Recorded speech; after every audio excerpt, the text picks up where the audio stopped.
students. This is Dr. Jeff Kim, and I'm here at the Meridian headquarters, the headquarters that also created our EK learning management system. And I had a chance to listen to some of the staff, and they're so interesting how they work to create products and solutions for others.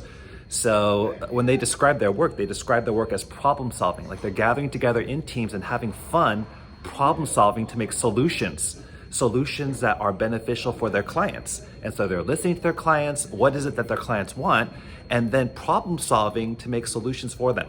So you can see that communication and collaboration and compassion all happening along with the problem solving, like critical thinking, to support their clients and create that product that's going to be beneficial.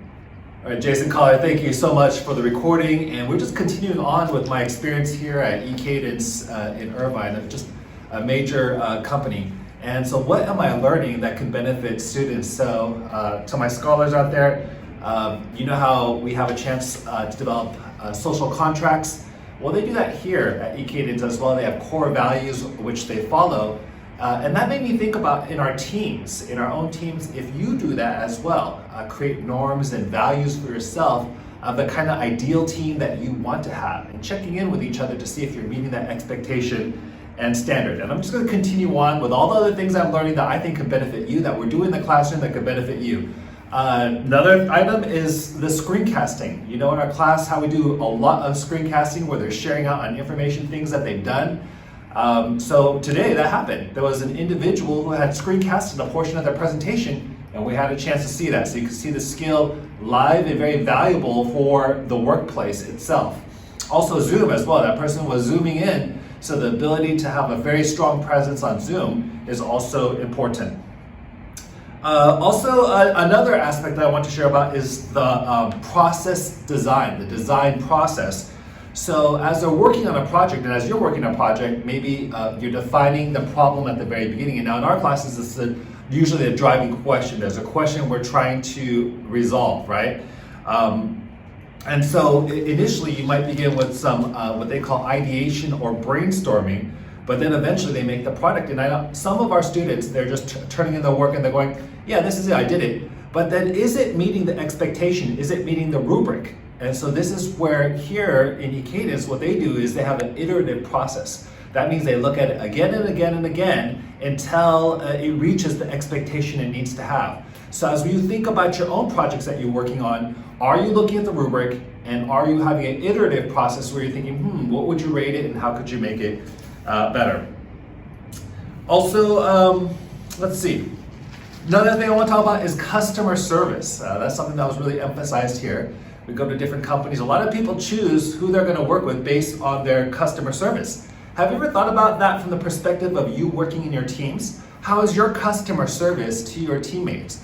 So when you work with one another, do you feel like you're giving them good customer service? Or when you're working with your teacher, are you giving good customer service? So ask yourself that. Are you talking in a way that, how do they feel after they talk with you? Right? If they're feeling good, then you could probably guess you're giving good customer service. Now that's going to help you now in the classroom, but that's also going to help you later when you're looking for positions. This customer service is very important. Also, this is just something that Dr. Kim's thinking about, that I'm thinking about. Usually I'm giving the major amount of points on the summative assessments, the end product. But today I thought a lot about the process and how we can grade the process and what that could look like as we grade the process. So as maybe how I sometimes walk around or meet with you individually or meet with your teams. Maybe I need to kind of upgrade and give some point value to what's happening in those spaces and what is happening as I'm watching you, the 5 C's happening in action before the final product. Another topic that was raised was something called issue escalation, like when there's a problem that happens. Now the problem can be on the project, I suppose, but the problem that was mentioned was related to interpersonal relationships or a relationship with someone else in the team. Have you ever had a situation where you had a problem with somebody that you were working with, right? I know that I've seen some students, they've reported to me, hey, it was difficult working in this team, and then what do you do in a situation like that? So they have a process for resolving that as well, because your emotional health is important. I value your emotional health. Your emotional health is important. Sometimes when you leave a problem unresolved, a relationship problem unresolved, it's painful and it hurts over time, and I wouldn't want that for anybody. So a way to resolve for that is just ask, hey, what happened? What is the fix? Do any apologies need to be made? Do you ever say, I'm sorry, please forgive me? That can go so far, and even I can say that a little bit more. Hey, I'm sorry for that. Sorry I wasn't clear enough. I'm sorry I didn't do this, and I need to improve and grow. So I'll try to model that as well, but I hope you will also model that as well.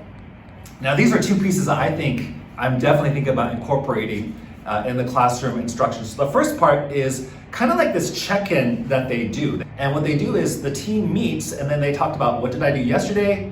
What is it that I need to do today?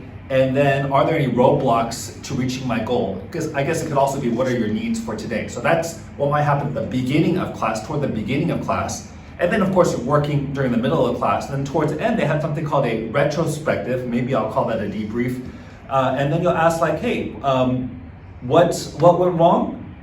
So there are things that went wrong. So what can be improved? Ideas for improvement. What went right?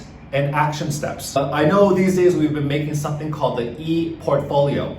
And the e-portfolio is pretty awesome because you're able to showcase the work that you've been doing. All the projects, all the modules that you're doing, you can upload into your e-portfolio. So these days when companies hire individuals, oftentimes you will submit a resume, a list of different highlights of work experience that you have.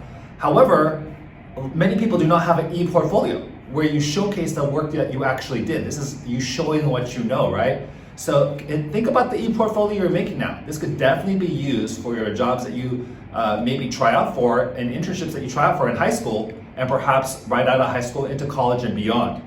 And then lastly, they talked about the importance of emails and how I think they asked one of the workers here, how important is email? And you know what that worker said? The worker said, I've never written a note in years to another colleague. Yeah, they're getting a lot of emails and sending out a lot of emails, and they're responding to each other in a very courteous, prompt, organized, and professional way. Once again, these are all things I'm learning to support you because I want you to find out what you're good at so that you can do good with it.